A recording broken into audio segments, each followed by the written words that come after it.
Welcome to another episode of the Asset Mindset Podcast. Super stoked to have our guest on here today. And, of course, Benjamin Bolingbrook. What's up, dude? What's up, dude? How you doing? Doing good. How was girls' camp? Did you make me my bracelet? I did actually. Yeah, I made you a bracelet. I got back from girls' camp 2 days ago, so it was Okay, a lot of good. fun. Excited to see it. Well, today on the Asset Mindset, we have Mckahll Strong. She is just killing it right now in real estate. We're super grateful to have her on here. Both Ben and I actually know her from school. Ben kind of grew up with her, so knows her a lot closer. And her family's had a lot of success in real estate. She's having a lot of success in real estate. Um, and we're excited to kind of hear her story. Is there anything else I missed, Mckahll, or anything else I should share about you? I'm new at this, so I think that's something first and foremost. I'm trying to break into the market. So, yeah, but I'm excited to be here. So, thank you. McCall's done really well, and me and McCall actually we go way back. I don't even remember the first time that I met McCall. Like that's how little we were when we started hanging out with each other. And I remember growing up, I was seriously at McCall's house like every single day through This is elementary true. school and junior high.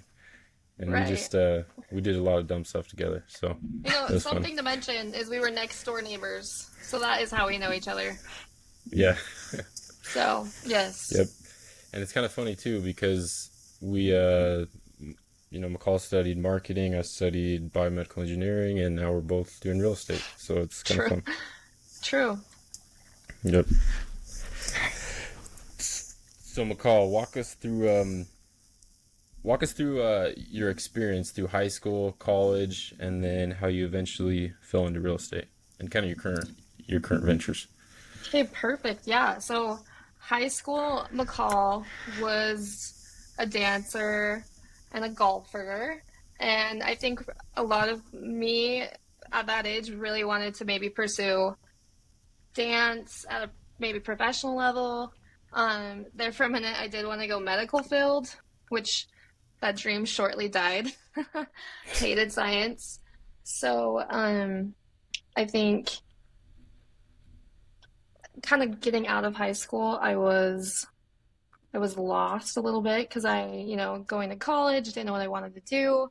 So right after high school, my dad, who is a real estate appraiser and has been for 30 years, so this time it was 2016 and the market was hot.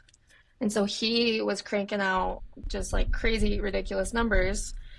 And it's just him in his office. And so there's not a lot, for one person to be doing that volume of appraisals was kind of insane. So he was just like, hey, if you do all my data input for me, I'll pay you like, I think it was like $10 an appraisal, which is crazy now to think that I was like, yeah, that's a good deal.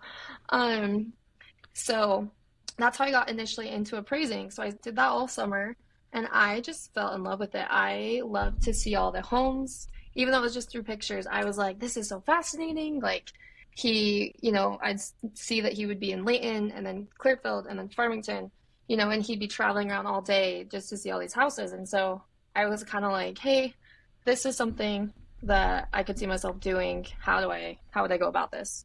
So, anyways, that leads me to college. I went to Utah State University in Logan. Woo woo. I was on the dance team up there, and I kind of just made this plan for me that I was gonna get a degree in business, um, and then get my appraising certification through the state. So, long story short, I did that, got my degree in marketing, um, and then pursued all the qualifications for appraising.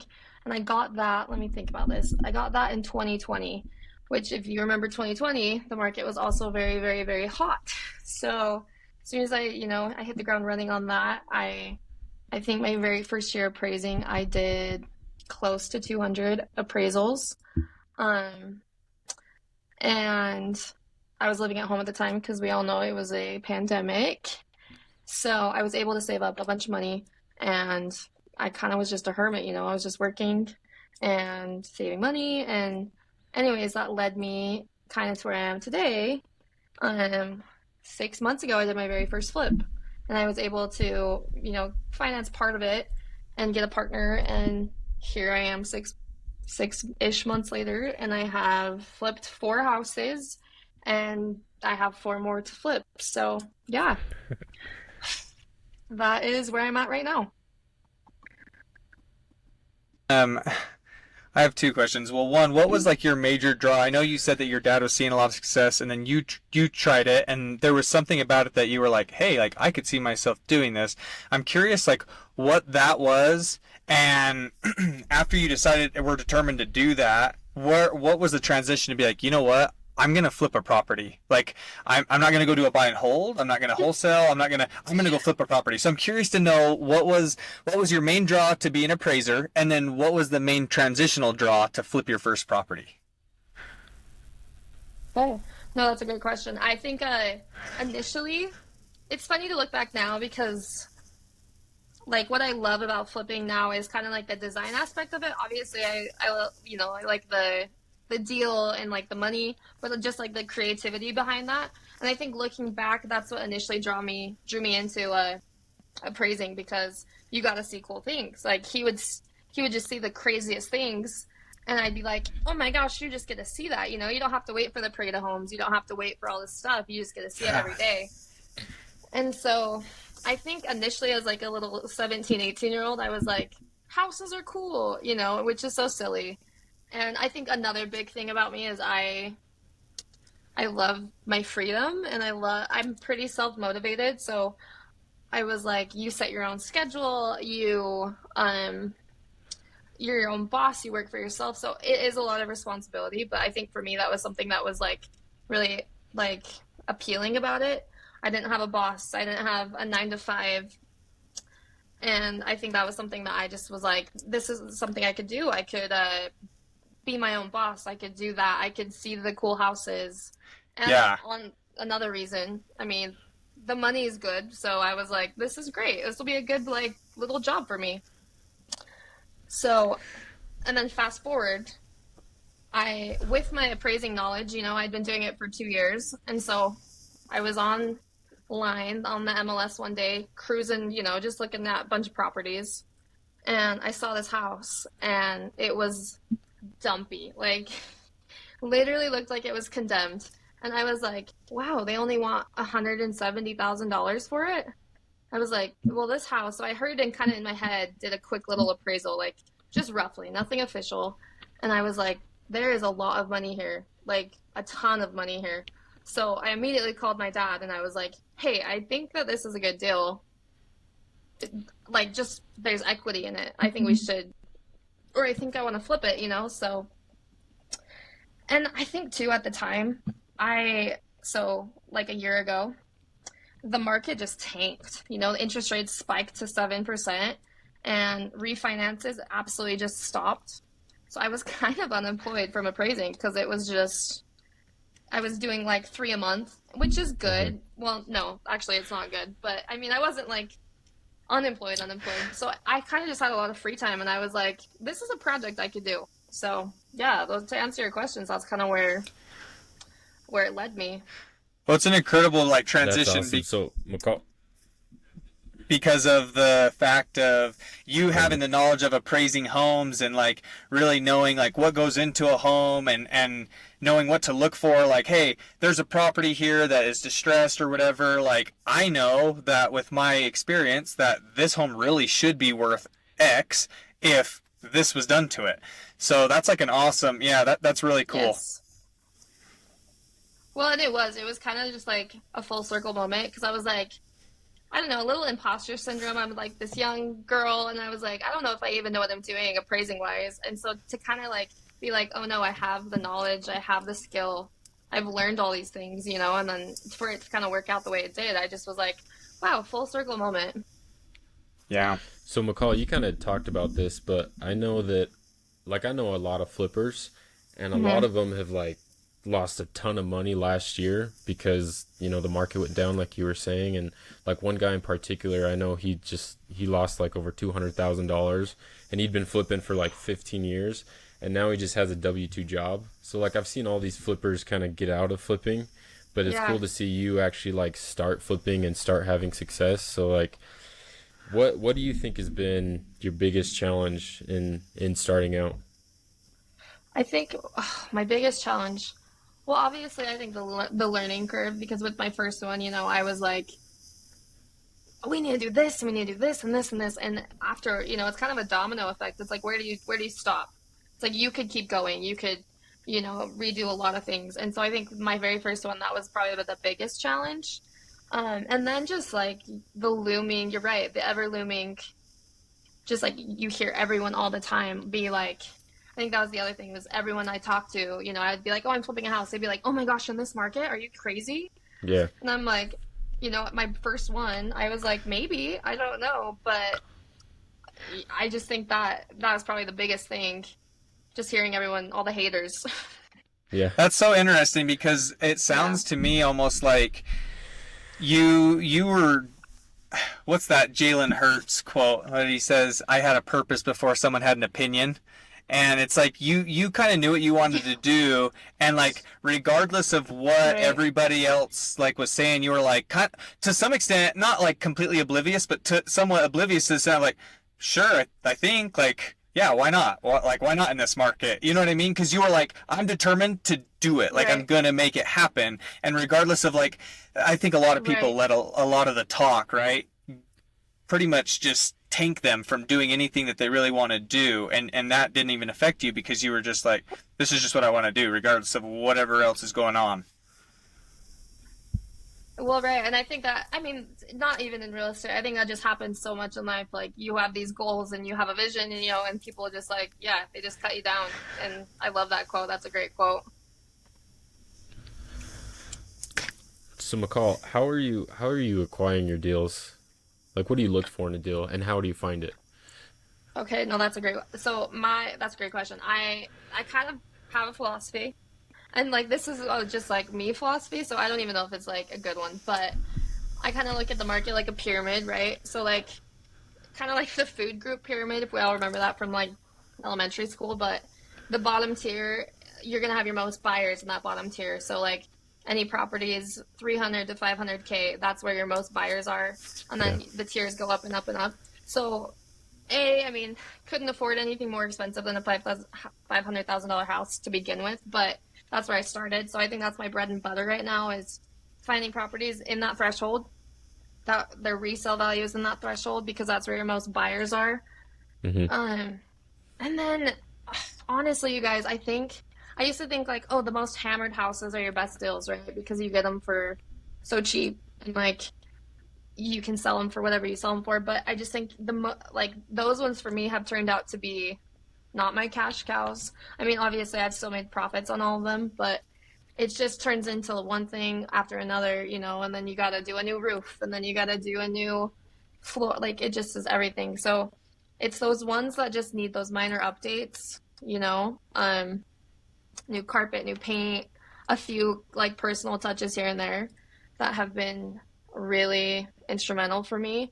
And then just to find them, I think that's just the biggest issue, is just finding good deals. But um, we kind of got in touch.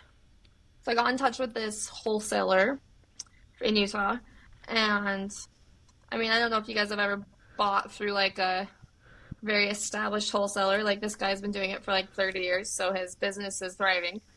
What's But his it was name? pretty. I probably know him. It's the Joe Home Buyers. Do you know them? Yeah, yeah. Yeah, of Yeah. Joe course. Well, there's Homebuyers. a bunch of them, but this one, yeah, they're franchised now. But, anyways, I went to this auction, and there's like 50 people there. So I was really intimidated, because it's all based on bidding, right? If you win the bid, you win the bid. So that's how we've gotten a lot of I think that's how we got our first. That's how I got my first two or three. No, I think two. First two. One I got off the MLS. I look at it every morning. And one I got on at like 6 in the morning, and it had been posted for like 20 minutes. I called the realtor. I made an offer immediately. I was like, "This is amazing. I don't even need Oh to see it." wow, So, Nice. wow. um, So was yeah, that your and first one, that's McCall? because you Was your can first find one them. was your first one MLS or was your first one auction? Yeah. So My very, very first one, it's a funny story. So that one that I was telling you about, it was on the MLS. I call them, I make an offer. It's like 7 in the morning, and they're like, "You're second in line. Someone else just called." And Sheesh. I was like, and I was like, no, here's the thing. I want this house. So we negotiated, and the realtor, I'm not saying this guy is whatever, he's fine, but he was like, let me talk to them.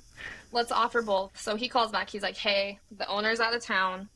He is getting back in 3 days, but I think you got it. So I was stoked, right? Anyways, 3 days later, uh, he calls back and he's like, JK, you didn't get it. The other guy got it. So I was devastated because I was like, I worked so hard. Not really, but kind of. But in the meantime, I went to an auction and got the auction. And then 2 days later, that realtor called me back. So I won the bid on this auction. And then 2 days later, the realtor is like, hey, so that guy who won the other house, he can't pull through financially. So do you want it? It's yours. And so I was like, oh my gosh, now I had two. So in the span of 1 week, I got two, like my very first two, boom, Wow. like that together. Talk So, about getting That's awesome. thrown into the fire. Yeah. That You just actually, dang. oh yeah, you it was actually, crazy. you actually bid at the auction, like you beat the other 50 people. So no, I mean, that sounds a lot cooler than it is. So you basically go see the property with 50 kind of people. It's like an open house thing. And then they just say, hey, we're accepting offers for the next 12 to 24 hours. So just make an offer then. So So it's when I like say that, it's the Joe Homebuyer auction, right? It's not like the county auction. no, yeah, it's their auction. So Okay, it's yeah, that makes sense. it's their private one. So, and yeah, I mean, it depends. Like some houses, because I usually go to like most of theirs. Some houses are. It just depends on area. Like some houses will have 6 people. Some houses, if it's a really super competitive area, will have 50. So it just kind of depends. But Yeah. So yeah, McCall, I'm And curious so I know we talked about on this. when you have these two deals come up at the same time. And I know I got to ask this because I know there's going to be a lot of people that are wanting to know, how did you do that? Because one, I know for most people that haven't done any real estate yet, when they're getting there, they're overwhelmed just to get their first one. So having being hit not with a left hook, but also a right hook, and being able to tackle both of them is like incredible. So I'm really curious for you to share with us, one, how you were kind of like, okay, can I do both of these? And then how you accomplished financially, whether that was with partners or yourself, or how did you structure that to make sure you did secure both the deals? Because they were both great deals, it sounds like. And that's like one of the most important things in real estate, right? Is finding yeah, the deal. And so you found two of those. How did you execute that yes, on a financial side of things? yeah. No, that's a great question. So, um, yeah. So basically, I kind of had approached my dad and has been like, kind of referring back to where I was like, wasn't really working a ton, didn't know what to do, kind of had um a good size of money in my bank account, and I just was like, do I go back to school? I was pretty lost.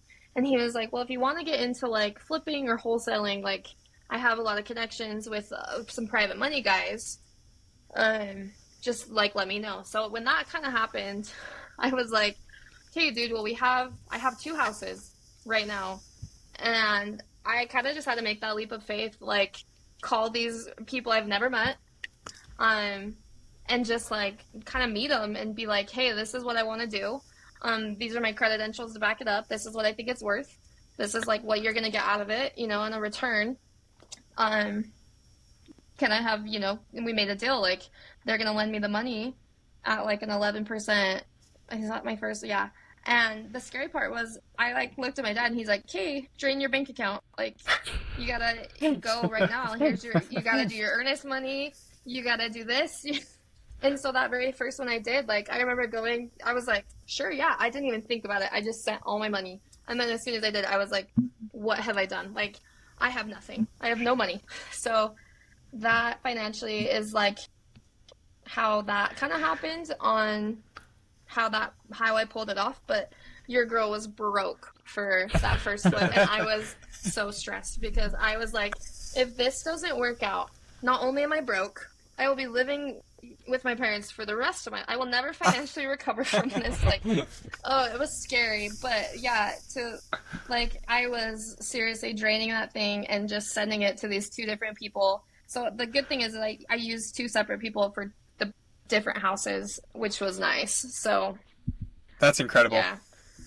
And I think that's something though that people I don't know if they don't realize and like obviously I know there are shady people out there, but like I think if you have the right connections, there are so many people out there who and most of mine are like plumbers, electricians, drywallers, like trades, where they don't necessarily want to do it themselves, but they have money to lend.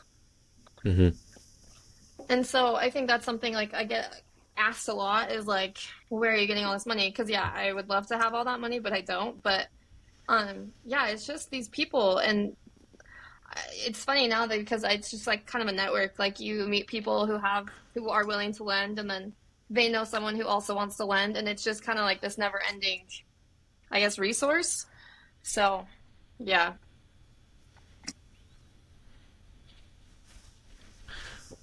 That's cool. I didn't know that. So you said like your tradespeople are now becoming your private money lenders. yeah, yeah. So yeah, that is kind of funny because then I'm using them also for my subs. I'm like, hey, you want to drywall this too? Yeah, that's funny. So yeah, it's kind of and like obviously there's more people out there. They're not all just in trades, but I guess for me that's where I found the most success. But that's a great place because, like you said, you're using them as your subs, and if they have their own money in the deal to some extent, like when they're doing the work or they're helping you get the work done, it's a little different than just any old sub. Like they want that work Yeah. that they're doing to be done the right way because they have a little bit of money in the deal as well. So that's actually Yes. really smart. I don't even know if you Yes. intentionally facilitated it like that or not, but whether you did or not, I'm going to give you the props because that's It, like it, really smart. Thank you. That I mean, I don't know if like looking at it like that initially it was like, oh, this is a good idea, but then kind of I remember one day like being there, and for this specific project, it was my drywaller who had lent me the money, and he was there with his crew watching them do it, and I was like, wow, this is a great idea because they were so on top of it. Not that they aren't, but like, do you know what I mean? They were just like, let's Yeah, Yeah. get this done, and super motivated, which was really nice. that's cool.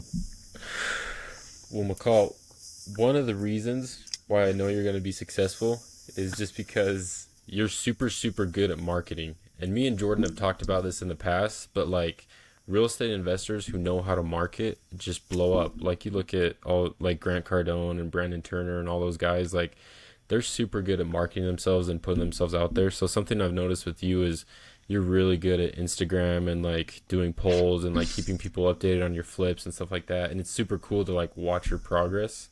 So if you could just talk a little bit about social media and how you're using that and like what your experience has been like incorporating that into real estate. Yeah. No, that's great. Yeah, I mean, I've loved social media since it became a thing. Obviously, I think we're kind of all of us in that perfect generation where we like didn't grow up with it, but we're like teenagers when it kind of became a thing. Hmm. Um, and I mean, I think I've gotten a lot of connections, or if anything, I think because it was so foreign, like flipping was so foreign to me, and also I just kind of felt like it's I'm like in a small fish in a big pond. um the encouragement I got from people just like this is so cool, because when you're just looking at it every day, I don't think you realize the changes you're making. And so I think that's like something that's motivated me to keep doing my social media page is just like the encouragement I get from people, which is nice. And also I've gotten a lot of subs from that as well because just like you wouldn't believe the people that are like, hey, if you need a roll off dumpster, I have one and I'll do it for this much. And I'm like, oh, perfect. So I think I've just gotten a lot of connections that way. I do hope my like long term goal on that is to grow. Like I always joke, I'm like, oh, here I'm gonna go to HGTV. Like that's my goal. Like I'm gonna make it there. I don't Um, doubt it. and I mean, who knows? I'm gonna take it slow. I think like slow and steady because it's hard because you can only work as fast as the projects you have. And I definitely like my first year in this. I'm 6 months into it, and I I'm happy with where I am. I'm not complaining at all. So I think that's like my long-term goal is to maybe grow it into something that like is big and has a bigger reach and stuff. Um, but yeah, social media is important, and I think I learned that in college. And I'm grateful that I went into marketing for that because it's important. And as much as like you think like name recognition isn't a thing, like it really is, and name is Oh yeah. everything in this business. So Yeah. McCall, yeah. so Yeah. have you had any success on social media? I mean, obviously you said that you'd found some like subs and stuff like that on there, but has it helped you find any deals also, or have you found those more through your own like just due diligence on MLS and the wholesale group? I'm kind of curious on that. Yeah, actually. So this is funny, but I kind of there for a minute was like, and I still might, I'm still on the fence about this. I was thinking like if I could find my own deals and kind of cut out the wholesaler, that would be a lot better. So I made this flyer. It's a postcard, and it was like I buy homes, and it was like super cheesy. It was pink and like really girly. But I found this website, and I had like all my social medias tagged on it. I found this website that was I forget the name of it. I'll have to remember that, but it basically was like a list you could buy of landlords who had owned their property for more than 15 years. And so it was kind of Oh, like a tired landlord list. And I just sent them out and I just kind of like broadcast it, like really wide net to everyone who owned property in Utah for more than 15 years. Anyways, didn't think anything of it. And then I get this call and I like got this app on my phone to give me a new number and I linked that to it. I get this call from this guy, and he's like, "Hey, I'm from California. I have this house in Layton, Utah, oh wow. that I want to sell, and I got your postcard. Can we? Is this like legit?" And I was like, "Yeah. What's your address?" So that day, I literally sprint to this house. Like I go see it immediately. He's owned it for 20 years. Like anyways, we end up doing this deal. I buy this house from him for a good price, and I actually just sold it last week. So that was really kind of fun for a full circle moment. But he calls me on Monday. So what, yeah, 5 days ago. And he's like, "Hey, I have another property. I actually have three more properties that I'm ready to like just get rid of if you're like ready to buy them." And I was like, so it's just funny that you just never know. Like, because the marketing side of things, like I think a lot of things is leaning towards social media, and that is true, but there is a lot of value in like old school marketing, postcards to that older generation. It works for me, and I'm happy about that. Do So you remember? I'm curious. Do you remember how It's awesome. much that even costed you to make those little postcards that you sent out? yeah, And time. I'd be curious about time and how much because I know the return's going to be. I mean, yeah. you can't even metrics it. Oh, I I really honestly couldn't. This is silly, but I'm using my student account on Canva, and I made that, so that's like free to make my postcard. Oh wow. I think I spent like $250 to, and this website, they like you buy the list and then you just upload your like digital postcard to it and they mail it out for you. So I think I spent like $250 on that. So Wow. that's That's awesome. and let me think about the time. I probably spent like 3 hours total just trying to figure like researching, designing, sending it out. So yeah, To have that somebody bring you was three great deals, I right? think kind of just a shot. Yeah, so I mean, we'll see how it goes with him. But it is kind of a fun little network that I think because the other one worked out so well, I thankfully called me back. So yeah, that's old school marketing. It really works. That's awesome. Yeah. Do you think you'll do any wholesaling moving forward, or you only focused on flipping and? You know, I kind of want to live in a world where I do both a little bit. I do love the flipping. I'm not gonna lie. I love the design aspect of it. I love to see this really ugly, gross, dirty not loved home, and then by the end of it to see kind of what it turns into. And I love to like see the people who also love it. Um, and there is money in it if you do it right. But then at the same time, like it would be nice to maybe wholesale a few as well. So I don't know. I think I'm still on the fence on that one. I think maybe my goal for the next 6 months is to try both out and then maybe make a different, just like a more like solid decision, kind of which one I want to lean into more. So Hmm. yeah, That's awesome. yeah. I was gonna ask you, McCall. Do you?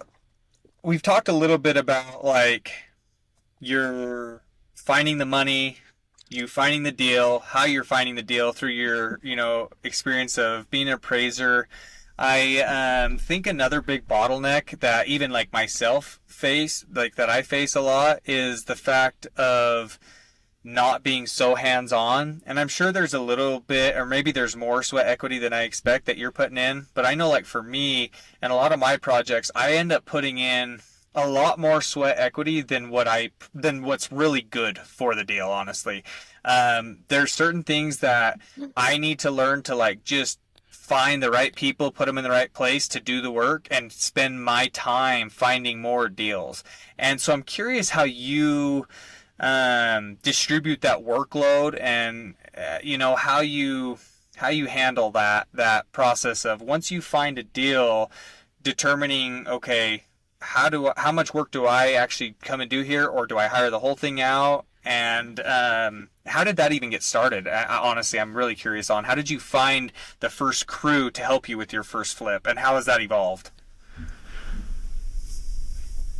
Yeah, no, so with that, I think my very first one, because I told you I was super scared of that one, and so I set a really good budget. I was like, this is what we're spending because I need money. Like I need this to work.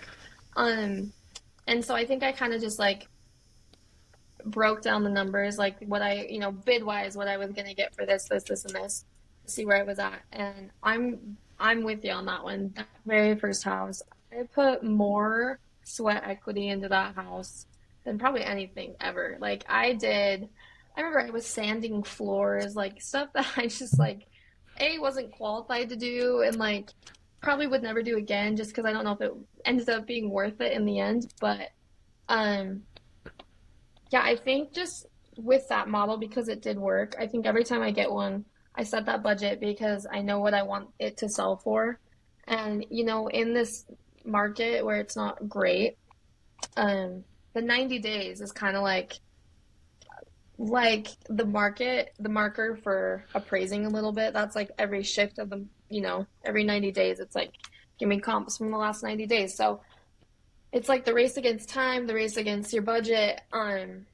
That you kind of balance that. Like if it's worth it for me to pay someone that's going to get it done a day or 2 weeks quicker than I would do it, then I think that's for sure worth it, even if you are going to go a little bit over budget.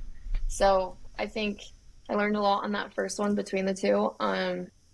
Luckily, I kind of got in touch with this company who is local in Layton. Um, and it's kind of like a guy who owns a bunch of crews. And so every time I talk to him, he's like, well, I have a guy for that. I have a guy for that. I have a guy for that. And so it kind of now it's like we're kind of teamed up on that. And he's been awesome with subs and stuff. And so shout out to Duncan Fraser Homes. They're they're really awesome, and they have just been super instrumental in like the subs that we get for these flips. And you hear horror stories all the time about subs that do you dirty, and so they've honestly been awesome. And I like seriously would not have as much success without them. So yeah. That's cool. It's incredible. So, McCall, we've touched a little bit kind of on the challenges that you've seen and things like that, but is there any like other defeats or anything unexpected that you've ran into during, your time doing all this? Yeah, it's funny because I'm still an appraiser, but when I was like full-time appraising, they're not well loved by most people in the real estate business. But funny enough, it came back to bite me in the butt because I was always like, no, we're just doing our job. Um, but that house that I was telling you, I just put under contract. The appraisal didn't come back where we wanted it to, and I was like, "Are you kidding me?" Like How it was kind dare of the very you? first time I was like, "We are." I was like, "I'm an appraiser." Like what? Um, and then it was just funny because it was like, "Is it worth fighting?" Like I could fight this. Like I 100% know I could fight this. But it was only I think like 5 grand off, so it was like time once again. Do you fight it and push it back 2 more weeks, or do you just close? So Yeah. it's like that. I think that's maybe the biggest like swimming upstream is just what's worth it, you know? Is it worth it Hmm. to fight your battles, kind of pick and choose which ones you're gonna fight because you just never know where. Because sometimes that choice can lead you to like a $10,000 mistake. You know what I mean? Yeah. So it's just always. It's kind of just like never. It's like pick a door, and you'll find what's behind it. So you can appraise your own houses? Nope. Like I could do so. I could do my own like private appraisal on it, Yeah. but like like a financial lending institution would never ever take that Yeah. because I think that's kind of what happened. Apparently, before 2008, you could Hmm. and just be like, Oh. "Hey, it's It's worth worth $1 million. 400. It's worth it." So, which seems so sketchy to me.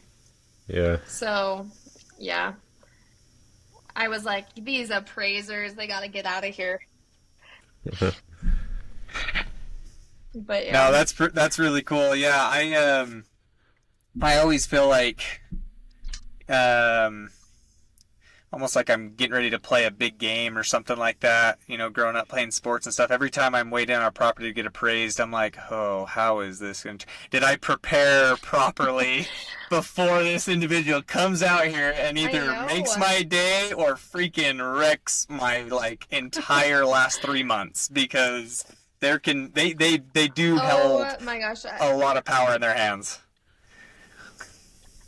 Right. And they do. And I think that's something like I never like obviously I understood it. And I think it's because a lot of the times I'm just doing residential and there are a lot just like refinances. So like if you it matters, but like you know what I mean? With your guys' experience, do you have you dealt with more residential or more commercial appraisers? So So fortunately me for and Jordan have really only done residential. You can go, Jordan.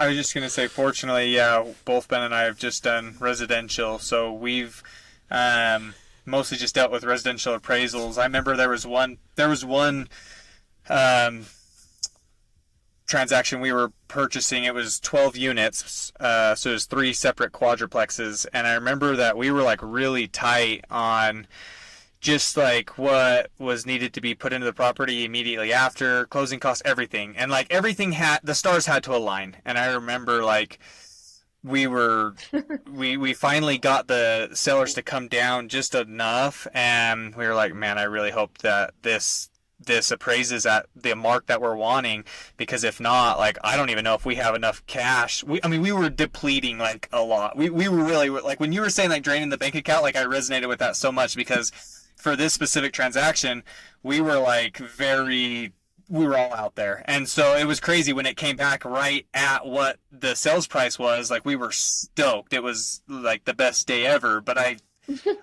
I know I could imagine what I would have been like if it wouldn't had. And for a lot of people that experienced that, it would be very difficult. But it's funny you ask that because I'm actually in the process of taking 16 of our units and probably putting them into a commercial loan.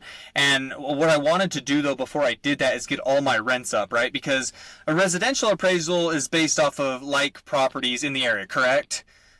And a Yeah. commercial property would more or less be based on the income that the property brings in. And at the time of buying those, they were not producing a lot of income. And so now, where I've owned them almost for a year Right. now, I've gotten all the rents up drastically. And I mean, like just they've gone up drastically. So now, whenever I go to the bank and do a commercial, loan and get them appraised, I'm hoping that the valuation of them will be a lot more because, every single unit is upped in rent. So Yeah, no, that's awesome because yeah, commercial, I'm gonna be honest, residential does it a little different because it is like properties. Like you said, commercial, yeah, if you get that NOI up, I mean, that's gonna just turn out better in the long run. So yeah, that's fabulous that you did that. That's cool. 16 units. That's awesome. Yeah, and I gotta throw this out there, but we're under contract right now with 43, so we're Ooh, trying to where raise some at? money. So That's it's in amazing. downtown Salt Lake. Yeah, In hometown too. in the promised land. in the That promised is cool. land. So we're You not get, yeah, we're not the only partners on it, but we're yeah. trying to take it down. Yeah. No, that's awesome. I have maybe you guys have been heard, I guess maybe or seen. You know those like online deals that you think are like scams but aren't. Hmm. But like where it's like a 50 unit, you know, condo, you know. For 50,000. Yeah. For Yeah, 50. so something crazy like that. So one day I saw one of those and I was like, okay. So I kind of sent it to my dad. I was like, "Hey, have you ever seen this website? Yada yada." He's like, "No, but let's check it out." So we check it out and there's a bid going on. So we're like, "We'll bid. Why not?" He ends up getting it and it's in Detroit, Michigan, where he served his mission. So he lived there for 2 years. He knows the area 30 years ago and he got it. He got like 50 units for $100,000. That is And it's like awesome. official. He's going out, soon, I think in a couple weeks to see it and Dang. has like a property manager lined up. And I think that's something like maybe in the future I see myself doing, but also I'm like it's hard and maybe you guys can help me like maybe get your take on this, but like have you found more success in Utah or is it more beneficial for you to kind of branch out and go everywhere? So, Jordan, I'll let you go first, and then I'll give my opinion because this is a great question, and I definitely want to talk about this. Well, McCall, to be honest with you, I only own property outside of Utah, so I'm not the best to ask because I'm very jaded in my opinion. However, I have found a lot of success in investing out of Utah, and I think that if you just put the right systems in place, and what I mean by that is finding reliable people that you can trust and doing that in a doing that with a deal that cash flows in a location that's growing and having a good exit strategy. I think that you're gonna win. So me outside of Utah, I've been very, blessed to find a lot of success in that way. However, I will let Ben, I'll pass the baton and just say with that, I am envious because I do wish that I had some real estate in Utah, and I know that that's where most of Ben's most of his portfolio is. He does have some elsewhere as well, but his does very well in Utah, and I would love to do that eventually. So, I think Utah is just like it's not a cash flow market, like it's an appreciation market. Utah is growing really, really fast, and Jordan left, but we'll just keep talking. But so Utah's grown really, really fast. So like you're gonna make money in Utah by appreciation and not necessarily by cash flow. So like my properties before, like the first property I bought was right before the pandemic, and it's Right. pretty much doubled in value since I bought it. That's So I've been awesome. able to cash out, pull money. I bought another property, and then that's gone up in value, and it's been really Right. good. And also, as far as multifamily, it kind of seems like a lot of investors, they like feel really strong and confident about Utah. We have like all these units in Florida, and now we're trying to get this one in Utah, and it's almost like easier to find money for this one in Utah just because people are like, oh yeah, super strong market, like Yeah. we'll definitely put money into that and stuff like that. So that's kind of the differences I've seen is like people really do bank on the Utah economy and on the Utah real estate because it will go up in value as compared to others, but you can definitely find cash flowing properties in like Detroit and Florida and on the East Coast and stuff like that. Well, and I think that's like, I guess for me, like, because I am just kind of breaking in, like, I'm so familiar here, right? Like, I have seen it. I know it's a good market. I know, like, that it's like one of the top growing states in the nation. And so like to me that just seems kind of like you said, it is and it's an appreciating market. But I just feel like I just maybe it just scares me so much to think about going out of state. Like the travel, you don't know anyone. It just, but I do think like I think both strategies are great, you know. I think that's why I like real estate because there's so many different ways to be successful. Yeah. So McCall, I did a few wholesales in Utah, and Hmm. I did one in Roosevelt, and I did it completely virtually. And I'm like, well, I could probably do this anywhere. Yeah. So we You did it started all doing it virtually? in Roosevelt, yeah. Oh So my I gosh. never saw the place. I put it under contract and then found a buyer and assigned it and made money. And I never saw it, and I'm like, well, I could probably just do this anywhere. You're So like, I could do it again. yeah, we started doing it. Just closed on one in Florida and Pensacola, all virtual as well. Never saw it. Yeah. So, And so when you guys do that, like, can I ask how you guys find your buyers? Like virtually? Do you just kind of put an ad out there and be like, I have a house? dude, Facebook has been huge. Like, Really? Facebook Marketplace, just put a house on Facebook Marketplace and you'll have a million buyers reach out to you. Yeah. But also you'll have a lot of wholesalers. So I did a JV with a dude out in I think he's from Tampa, but we Mm. JV'd on this deal in Pensacola and we were able to close it out and I just got paid today.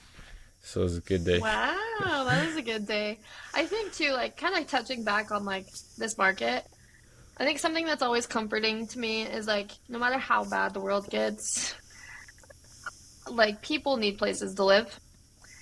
And so I think like I know that's so like cliche and but it's so true. Like I think that's comforting. You know, even if the interest rate now is like 8 or is it 8? It's like almost 8, I think. So I just think even with like tough things, there's still if you have a strategy, I think like you'll be fine. I think it's when you don't have a strategy, whether that's like to break in or to exit, I think that's when people get screwed. That's a great Yeah. point. I was just talking with So McCall, a guy that wants to invest with us the other day, and he was like, "So why are you so heavy in real estate? Like, what do you think about the bitcoins and stuff?" And I was kind of silly and played around with that for a little bit, and I'm so grateful that I am out of it. But like, you hit it right on the head, Hmm. McCall. Like, people will always need a roof over their head. That's it. That in Hmm. itself tells like me that gives me enough confidence that what I'm buying is a need. It's always going to be a need.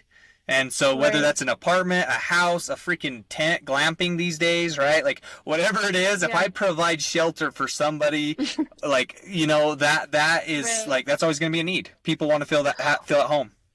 Absolutely. I mean, yeah, I mean, no matter where our world goes, like whether there's robots walking around and, you know, like no matter the craziest things that happen, you can even imagine there's still going to be a need for that. So, absolutely agree with that and everything that you said on touched on that subject because I don't know. It's just I think that too like with something another thing that's comforting about everything that's real estate is like I can literally drive up to the piece of land that I own. I can dig in the dirt. I can hit the freaking I can bulldoze the house down. You know what I mean? I can see it. Where I think something I also dabbled in a little bit of like Bitcoin and all that and crap, what's it called? A NFT. fugazi. Yes, NFTs, all of that. I kind of like there for a minute. And I just was like, I've never felt so out of touch. And I'm not saying like, I know people have become and made buco bucks there and good for them, but that is just not my strategy. yeah. Yeah. Well, McCall, you hit on something that I want to kind of segue into. You're asking like, maybe this is something I would like to, get your guys' feedback on, and that's kind of what I was wanting to ask you next was, what does your future look like? What does Mckahll Strong, or maybe McCall, I don't know, a different last name, but in the Right. next 5 to 10 years from now, what does McCall see herself doing? Are you still wanting to flip? Are you wanting to like build a rental portfolio? Are you wanting to build a wholesaling team? I'm super curious because you have such a good foundation right now. And like flipping is like that middle ground that like you kind of get to do a little bit of both. Like it's Yeah. just that is one of the most unique skills in real estate. And so I'm curious to know what you're wanting to do with like the experience that you're gaining right now. Yeah. I think in a perfect world, like something I would love to do is um but still flip. Like I want to flip at least like 2 to 5 homes a year. I think that's something that I could realistically do. Um, but if that leads me to wholesaling, it leads me to wholesaling. I am meeting with a guy next week who he's like a big marketing website guy. Um, and he works with a lot of local companies, and they're huge. They have a huge online presence.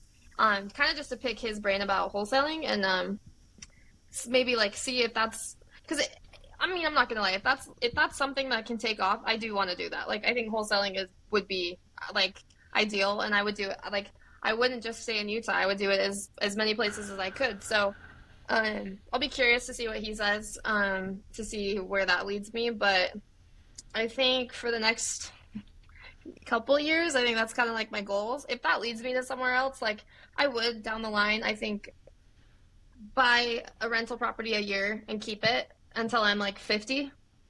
I think that's something that I also want to do. I'm trying to do that this year, so fingers crossed I get one. Awesome. Um, yeah, I think that's my end of goal year. Buy a property, keep it, and then I think that's a long-term strategy as well. Nothing crazy. I mean, that's not. It'll take time to add up, but once I'm there, I'm there. So yeah, I'm curious to see where that wholesaling leads me. See if that has any good connections. Maybe I'll be like you guys and do it virtually. I don't know. Well, McCall, you have such a good foundation because like you started in appraising and you obviously Yeah. know values. Like the biggest thing I see flippers do is they just like buy a property at market value and then try to put in 30 grand and then try to sell it, for more. I'm like, no, Um, that's not how it works. yeah, absolutely. So, Well, and something that I think is crazy, like I'm glad I don't ever have to trust really anyone else. Like I don't have to trust some guy to be like, oh, it's worth $400,000. I promise. You know what I mean? yeah. I like know that, and so yeah, I do think the appraising definitely has given me a solid base to go off of because I know I can see it. I don't have to rely on anyone else. So, and I think that's something most people in real estate get scared of. It's kind of just like you hear from a buddy, you hear from a realtor, like this is the value. So Yeah. it's tough because yeah, Well, maybe we can work together because I know that I've expressed to Ben that I'd like to do um, maybe some more flips. He sends me these wholesale deals all the time, and I'm like always muddy in the water. I'm like, dude, why don't we just try and flip it? And yeah. that's my like stupid sweat equity brain getting in the way. And you're kind of express a little bit of interest in the long term game, so maybe eventually we can work out how to do a deal together or two. Uh, That would be awesome. I would love that. I think that's something that I could see. I could really see us doing. But I get you, Ben. Like I think the wholesale, you don't even have to lift a hammer. Yeah, like for me, I just don't want the risk, dude. Like taking out a hard money loan and having to pay interest only until it's done, like that scares the crap out of me. I mean, kudos to you, It's even me McCall, but out. like I mean, you gotta have balance. I know that. I'm telling you, my first deal, I was like, "What? How much do I owe you if this doesn't work out?"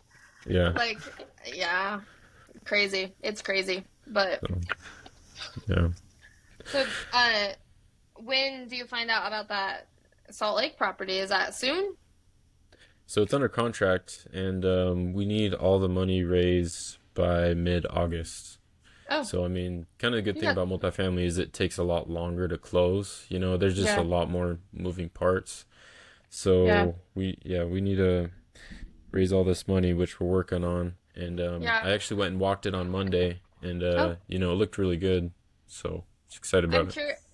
I'm curious about so like just like another kind of strategy. Some people are in it for their like. Some people love having partners. Some people kind of do their own thing. Are you guys kind of like a hybrid form of that? Like, do you kind of do your own thing and then link up sometimes? Is that how it's going? So like this one, we definitely need partners because we don't Yeah, have $5 million. right. Um, Absolutely. but I don't know. I guess we're trying it out. I mean, we're like you. We're both, dude. We're in our 20s, all of us, I doing real know. estate, which is cool. But we're Hey, experimenting out. It'll be cool. Let's link up when we're like 50 and see where we're all at. I would love to see that because I really see us all far, far up and away. I think we're like freight trains right now. So I'm excited to see where we all go. Yeah, we Well, could crash. Who knows? what's really cool about what you just said there is I was listening to a podcast with Pace Morby and Grant Cardone, and they were just talking about how real estate is so cool because, like, it's not like a stock, right? Like we were talking with Ben's dad actually, who has a lot of stock knowledge, and how he works with a lot of big companies who he has to be careful about things he says and whatnot because of all the different Right. stuff you can't say to affect a stock and whatnot. And it's like how cool, like with real estate, it's the same thing, like except we can openly talk. We can exchange as much information and exchange as much details and help and leverage as we want, and it's all legal. It's all legal and it's all beneficial, like to both parties or all parties involved. And it's like I love it. I love real estate. So it's funny when you say like we should look back in 50 years. It's like absolutely we should look back like every year up to 50 years because it's crazy like Right. the compound growth that we can have. It's just that's why I really love real estate. The Well, and transparency aspect.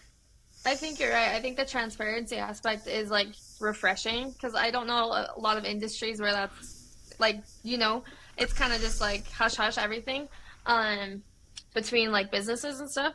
And I guess real estate can be like that, but I think something I've learned too with real estate is, and maybe you guys have ran into this, I don't know, tell me if you have, but like, do you guys just get a lot of people that are always like, oh my gosh, I just wish I could do that? Or like, you're So just many, dude. like, I just think that's so cool. I just wish I would do that or I'd do that. And I just think like something that I've learned is like, there are like, you just gotta full send. And like, once you do it once, I think that's like, for me, I was like, okay, it works out, like, and obviously not all of them are gonna work out, but I just think like, have you guys ran into that where it's just like, oh my gosh, like that's so cool. I wish I could do that. How did you do that? Like, but then like nothing on the back end of that, Because I know if I Yeah. talk to you guys in 3 months, you're gonna be like, oh my gosh, I did this, and this. Where a lot of people, that's not the case.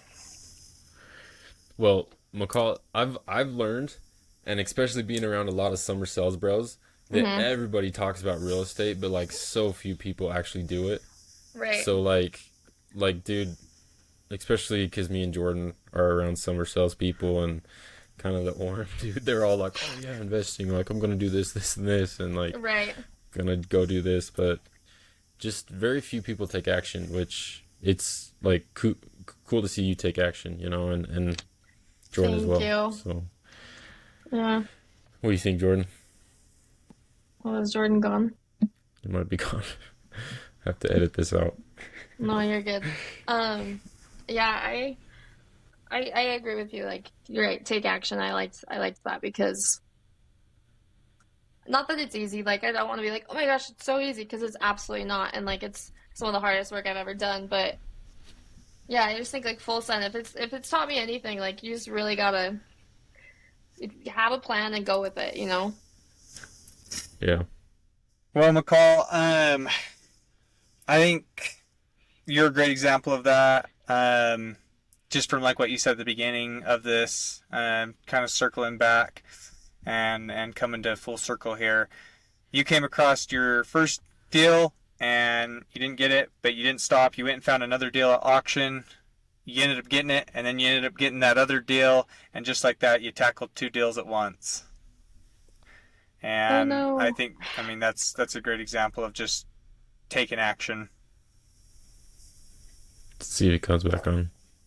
Hmm. Hmm. Jordan. Hey, repeat your question. Just repeat your question. I think that's you're a great example of that coming back full circle of just like you said at the beginning, you went after your first deal, you didn't get it, you went to auction, you didn't stop, you went and found that other deal, and then that original deal ended up coming back to you, and just like that, you had your two deals, and you were just like not gonna be, paralyzed or the whole paralysis by analysis. You were just gonna go take action, and I think you're a great example of that. And so that's we were stoked to have you on here, McCall. I mean, it's so cool to see like people obviously in their 20s doing like what we're doing and what you're doing. Another thing that's really cool is it's like super awesome to see females like just crushing it Woo! at this. Like, yes, it's so cool. So It we is appreciate you cool. being on here. Thank you. Thank you for having me. You guys are awesome. I'm excited to see where you guys go, where I go. Hopefully one day we can link up. I think that'd be cool. McCall, But yeah. can I can I ask you before we get off just two things? The first would be what's one thing or two things right hmm now that you're doing to stay sharp in the market? Maybe something you could share as a piece of advice for people that are wanting to get into it. What's something that you do routinely to keep yourself sharp with like what you're doing and your business? Maybe I'll just ask. Restart. Just restart that. Is he back? Hey Ben, can you hear me? Yeah. Why don't you just wrap it up? Because mine's gonna keep doing this. Sorry, man. I'll let you wrap it up because mine's gonna keep doing this crap.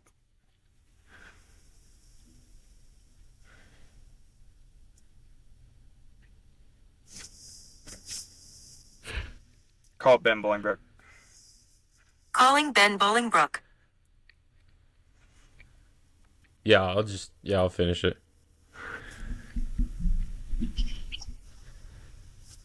Sorry, dude. My service is acting up. Just wrap. I'll just let you finish it because my thing's acting up. Okay, sounds good.